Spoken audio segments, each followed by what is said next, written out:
Your fully armed verse of the day comes from 1 Corinthians chapter 1, verses 17 and 18. And this is from my cousin, Adam Hennessy. Thank you for sending me this, Adam.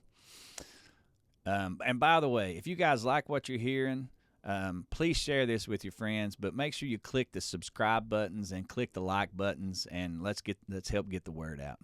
17, for Christ did not send me, this is Paul talking, to baptize, but to preach the gospel, not with wisdom of words, lest the cross of Christ should be made of no effect. For the message of the cross is foolishness to those who are perishing, but to us who are being saved, it is the power of God. For it is written, I will destroy the wisdom of the wise and bring to nothing the understanding of the prudent. Bam! How about that? I got to go back around to the very first verse. For Christ did not send me, again, that's Paul, to baptize, but to preach the gospel, not with wisdom of words, lest the cross of Christ should be made of no effect. That's deep. That could mean a few different things to different people, but what that means to me is, I always use this, to lean not into thine own understanding, right? Paul is saying, I'm not here to preach the gospel with the wisdom of my words, lest the cross of Christ be made of no effect.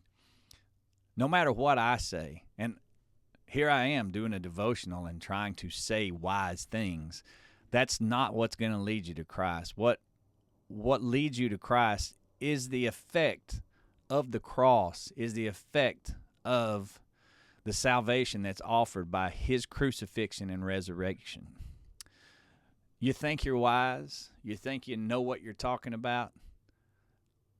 When I catch myself doing that and think, oh, that was a pretty good thing to say, I have to remind myself what the Scripture says. God says, I will destroy the wisdom of the wise and bring to nothing the understanding of the prudent. Bottom line, the cross is where the strength lies. Not in our wisdom, not in our words, not in our deeds or thoughts. We are saved by Christ through the resurrection. God bless you guys. Put on your armor.